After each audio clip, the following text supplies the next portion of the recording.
Just ahead on CTV News, PGPD are investigating after a body is found near the Bladensburg waterfront, and a new bill could reduce which crimes land juveniles in adult court. Plus, a new program for the county's teeniest residents launches today.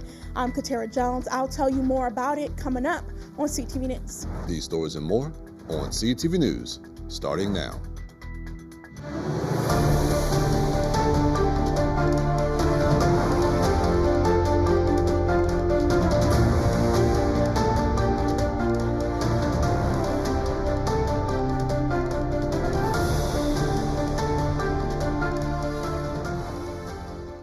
Good evening. It is March 9th. Welcome to CTV News. I'm Brandon Williams. And I'm Anaya Falcon. Thanks so much for joining us.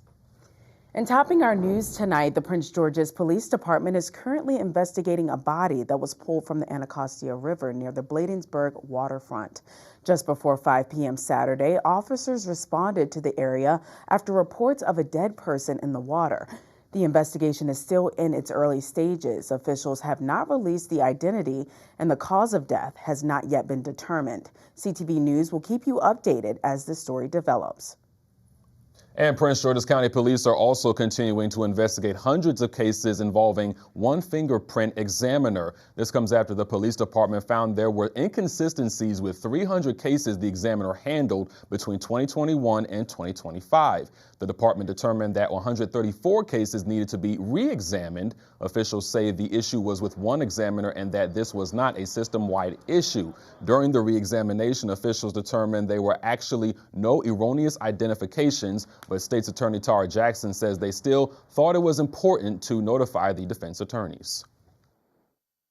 I am really just at the beginning stages of kind of looking into what we have here, but there certainly will be an individualized, comprehensive assessment from the part of the state's attorney's office to decide what our position is in each particular case. But again, I want to be clear, based on what we know now, there has been no misidentification, no erroneous identification, but we still felt that there was a need to disclose to defendants in their matters. County Executive Brayboy and Chief Nader say they are committed to transparency, accountability, and the integrity of the criminal justice system. We reached out to both offices for comment, but they declined.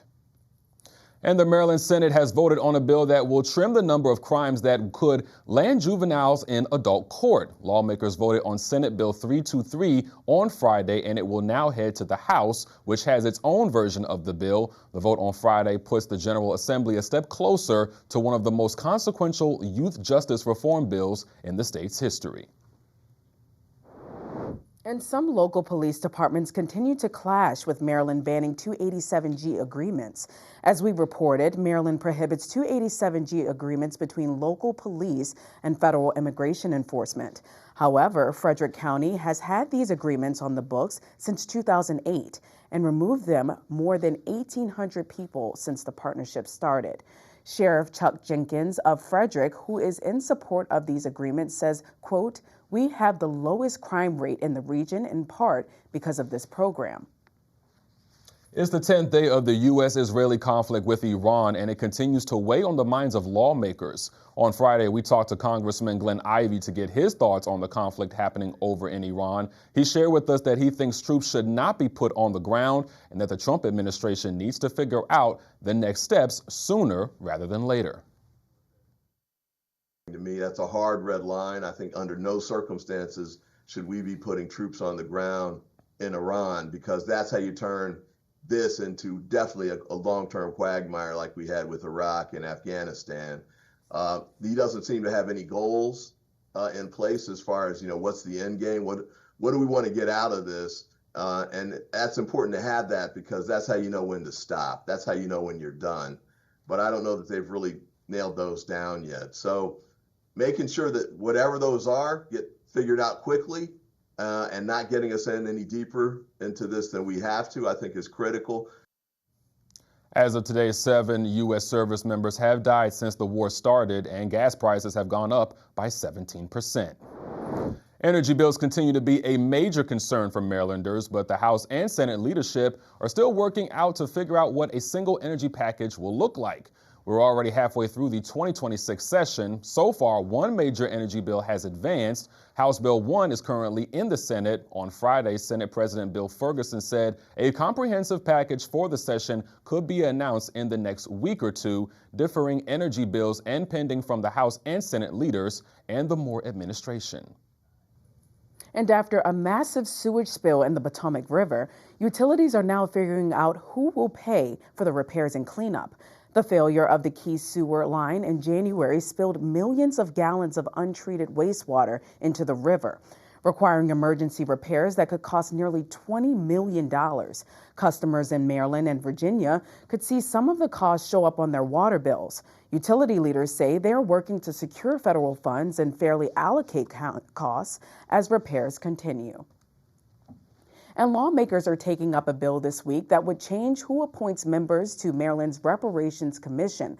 The bill would remove 2 appointments from the governor and give legislative leaders the authority to name 5 additional members. The panel is tasked with examining ways Maryland could address the legacy of slavery and racial discrimination.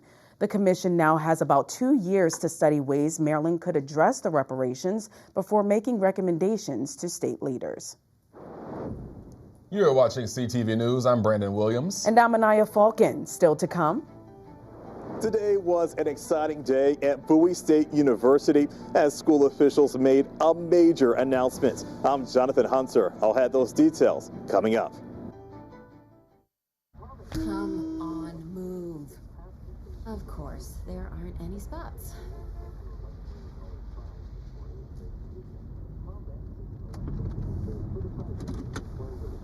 A few minutes won't hurt anybody. Thanks, Grandma.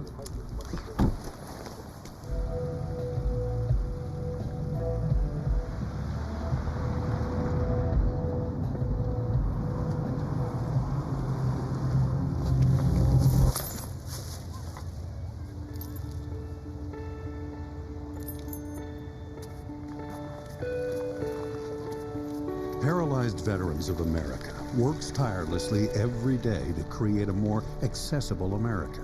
Let's leave the accessible spaces to the people who actually need them. Whatever the reason, excuses don't excuse. Join PVA and be part of the solution. Honor the spot. Hi, I'm Elijah. In the summer, I like playing basketball on the trampoline. When I'm hungry, it affects me. Like, if I'm trying to read, I'll go to sleep, or if I'm trying to do something around class, I'll get distracted. When I grow up, I want to be a robotic engineer. I want to build robots that can help around the house. Helping people makes me feel proud of myself.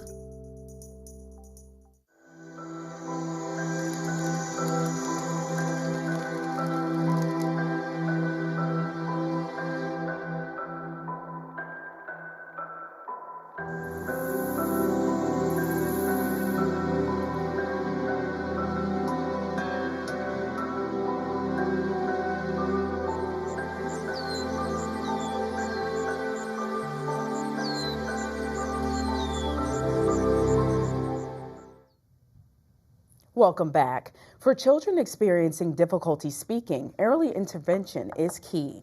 That's right, and a new initiative in District 7 is looking to help families address this issue. CTV's Katara Jones is standing by in District Heights with more.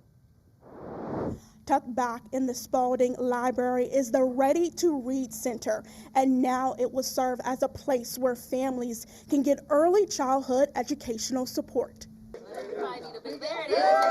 Councilmember Crystal Oriatha cuts the ribbon to the new Play and Learning program. Through the initiative, the organization Unleash Joy Childcare will provide 8-week early childhood education sessions for kids from 1 to 4 years old and their parents at Spalding and Hillcrest Heights libraries. We have a speech therapist and early educators and also a family engagement specialist who are going to be working with the parents throughout the 8 weeks and providing them with the services that will help their children grow. The program, which will begin on March 16th, will run for a year and cost about $100,000 with the goal of serving about 180 kids. Study shows the earlier you start, the better. And so I think getting this for our young kids, making sure that this is available so that you don't have to worry about if you don't have insurance and if your insurance provider will cover it. Although the program is currently only in District 7, Councilmember Crystal Oriatha wants to one day expand it across the county. Katera Jones, CTV News. Thanks, Katera. Organizers say there are still spots available, so to sign up your child, visit unleashedjoychildcare.com. And 5 Prince George's County Public Schools are being recognized for their outstanding advanced placement programs. College Board named each of the following schools on their AP program school honor roll list. College Park Academy earned the platinum status, Chesapeake Math and IT Public Charter earned the silver, and Eleanor Roosevelt High Point and International High School Langley Park each received the bronze distinction. Colleges and universities all across the country struggle each year to raise money. That's right. But that's not the case at Bowie State University, as the school raised an unprecedented amount of money to support their students. Our Jonathan Hunter was on campus today for an historic announcement.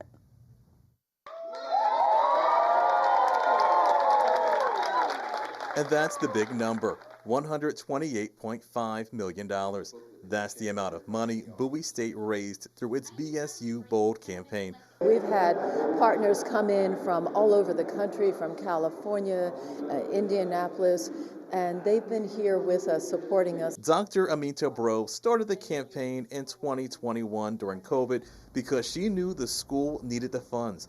The initial goal was $50 million, but thanks to generous donors, they were able to exceed their initial target. Oh, to start a campaign in the middle of a pandemic, I think people probably thought I had kind of lost it, but we did it because we had to.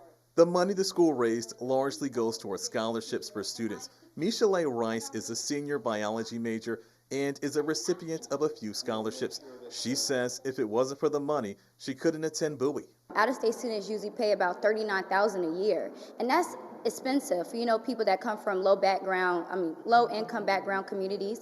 So me being able to have this scholarship really supported me financially. The Strata Education Foundation was one of the many donors. They donated over $500,000, which allows the students to receive $7,000 a year. We said, hey, let's just make sure we truly understand that we have to make a significant investment if we really want the next generation of leaders to have resources. And while the BSU Bold campaign wrapped up, Dr. Bro says they still want to continue to raise more money so they can support more students. At Bowie State University, I'm Jonathan Hunter for CTV News. And such a heartwarming story. Philanthropist Mackenzie Scott donated $75 million to Bowie State University. Over the weekend, the University of Maryland experienced a campus-wide power outage. This all started Saturday night when power lines at the intersection of Knox Road and Route 1 had a significant voltage fluctuation at Mowat Substation. This led to elevators, heating, and hot water being down at multiple buildings. University officials confirmed power was restored on campus Sunday morning. And staying in Maryland, there's been a push to roll back on MVA fees in regards to vehicle registration. Back in 2024, an increase on vehicle registrations was implemented. Since then, the drivers have been feeling the effects in their pockets. The increases raised registration costs between 60 to 70%, adding between $70 to $162 a year for many drivers. Republicans in Annapolis have introduced Senate Bill 896 that aims to alter certain motor vehicle registration fees for certain classes of motor vehicles. Currently, that bill is in the Senate. And Maryland officials are urging some SNAP recipients to update their eligibility under new federal work requirements. The changes could affect up to 80,000 people in Maryland, including some adults who were previously exempt from work rules. Under the new policy, certain recipients must show they are working or complete about 80 hours of work a month, job training, or volunteer activities to keep their benefits. State leaders are encouraging people to check their status online and make sure their contact information and documents are up to date. And Maryland marks the 122nd anniversary of its official state flag. But this year, the celebration comes amid a new controversy over its symbolism. Governor Wes Moore describes the design as a contradiction, pointing to its historical connections to both Union and Confederate symbols. Supporters say the flag symbolizes Maryland's complex history and pride, while critics question whether its origin deserves fresh scrutiny as the state evolves. For now, there are no proposals to change the design. And still to come on CTV News, primary elections are fast approaching. That's right. And after the break, we speak with candidate for the Maryland House of Delegates, Mr. Stanford Frazier, find out his vision and priorities if elected on the other side of the break. Most hiring algorithms would scream me out. Some bosses couldn't see me as a leader. I've run this place for 20 years, but I still need to prove that I'm more than what you see on paper.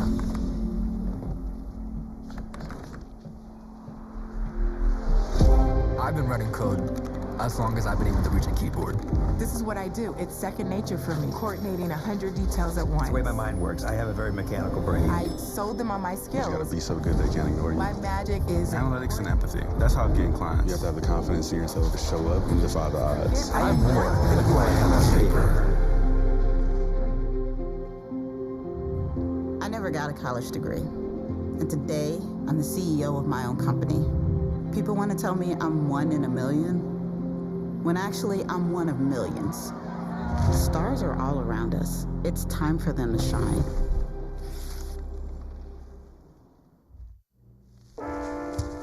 There are a lot of temptations facing young people today, like electronic cigarettes and skateboarding. Each vape pod can contain the same amount of nicotine as a pack of cigarettes. This can lead today's youth to a lifelong addiction and severe lung damage. Recall and consider the facts before making a poor decision. The health class film guy isn't the best person to talk to your kid about vaping. Got a few minutes? You are.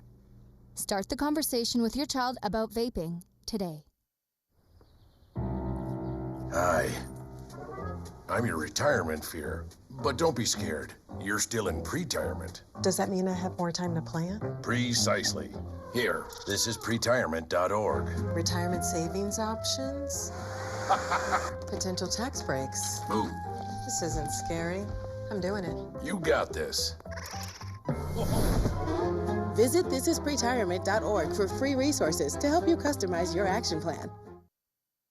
Welcome back. The primary elections are just a few months away, and many politicians have already hit the ground running on getting their name out in the community. That's right. And joining us today is one of the candidates for the Maryland House of Delegates, District 24 seat, Mr. Stanford Frazier. Thank you so much for joining us. Thank you for having me.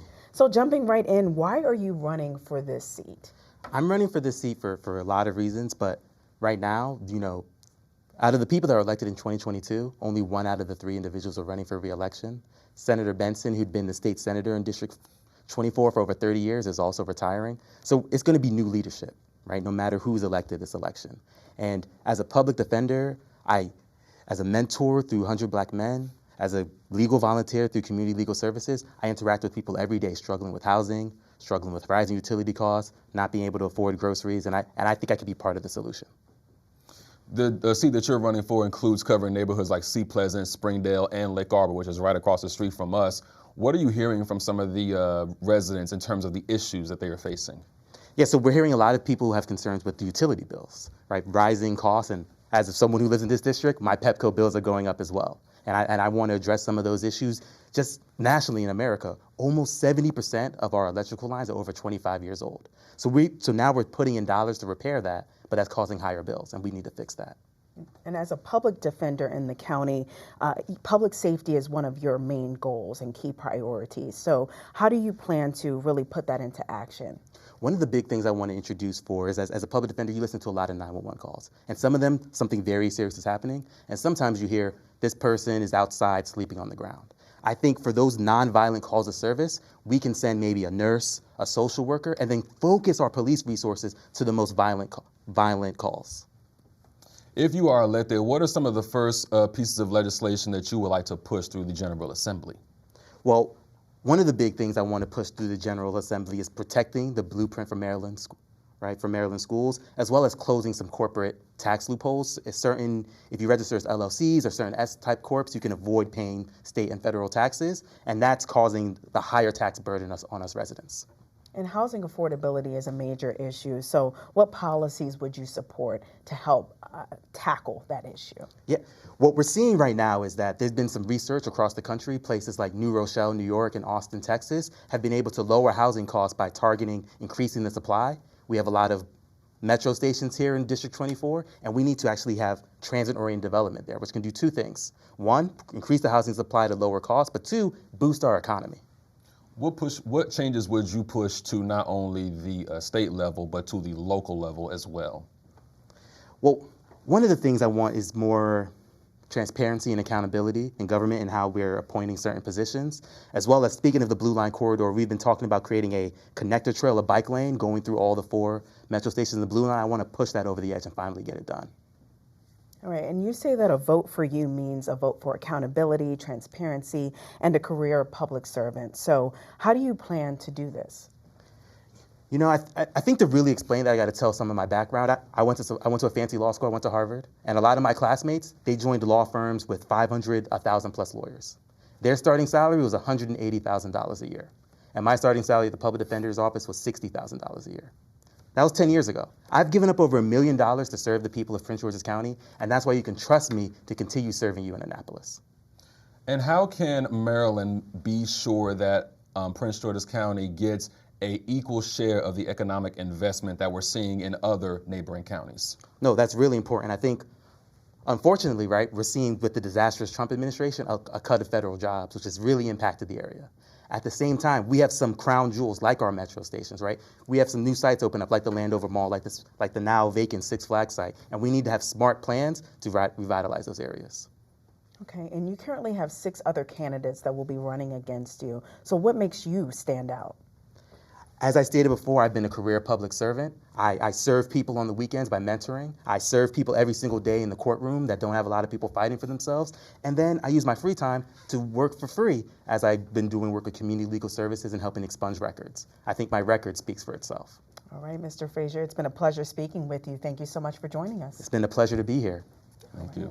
Now stay tuned to CTV News as we continue to bring you exclusive one-on-one candidate interviews this election season. And don't go away just yet. It's almost time for sports. That's right. Now here we're taking things over to the wrestling mat. Huh, Simon? Window Warrior Project helped me find the strength to go further than I... For your Monday sports page, everyone, as I have a recap for you on the state wrestling championships. Find out which athletes from Prince George's and Montgomery County areas took home medals when we come back. Window Warrior Project helped me find the strength to go further than I ever thought possible. I was able to come out of my shell and really connect with others. So I can feel like part of a team, part of the community again. It's possible to live better. It's possible to have a voice and to be heard.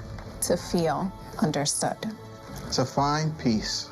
Because I've experienced firsthand that anything is possible.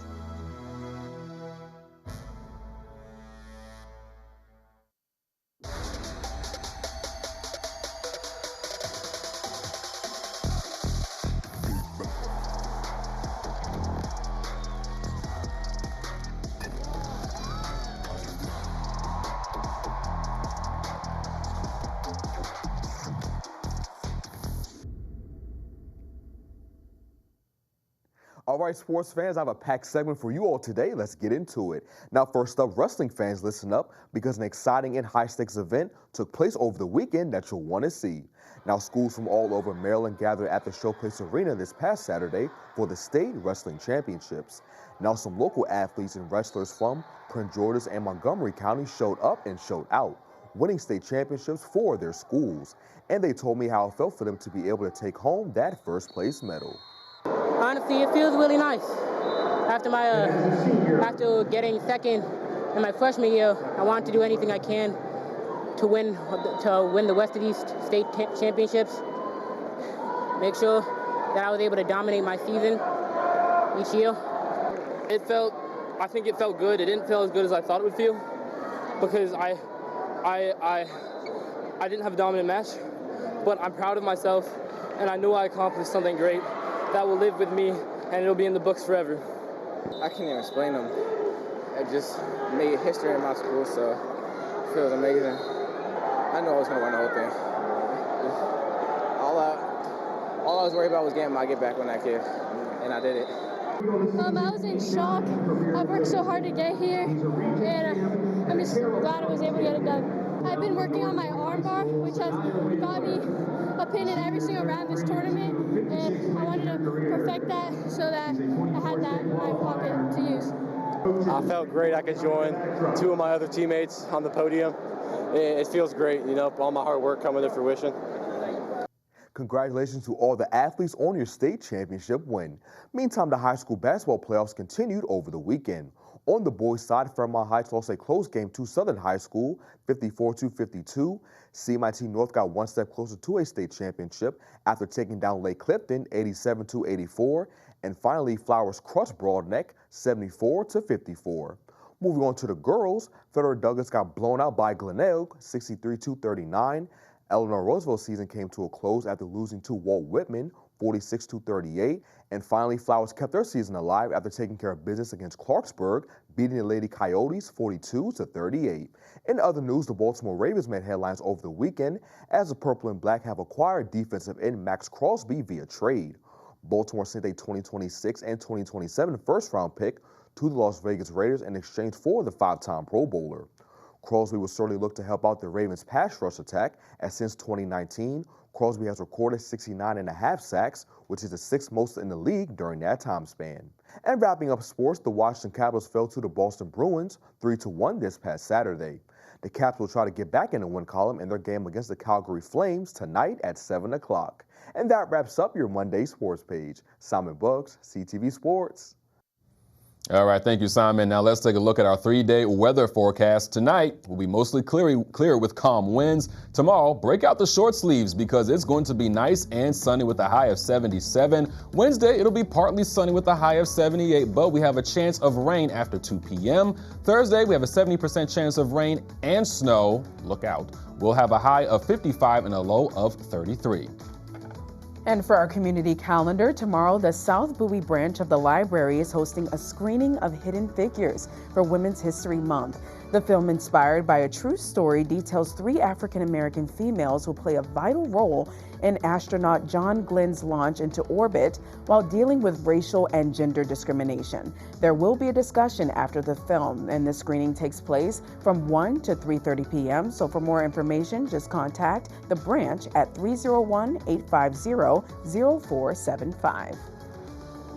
And do you have a story to tell? You can reach out to our CTV News tip line. Just give us a call at 301-386-4085, or you can send an email to ctvnews@pgctv.org. As always, we look forward to hearing from you.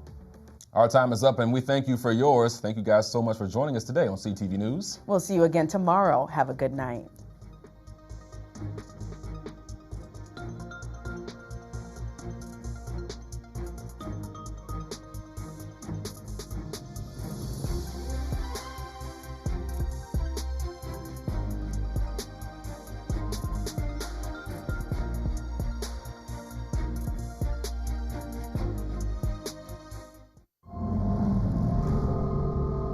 Pick up. Joe, pick up the phone.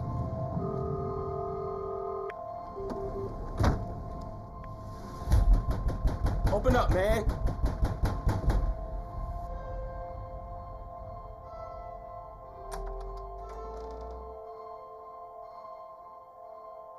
Connection saves lives. Reach out and check in on a loved one today. To a child battling a critical illness, a wish can feel like a dream. But with your help, it isn't out of reach. Wishes are an important part of medical treatment. A chance for kids to see themselves stronger, braver,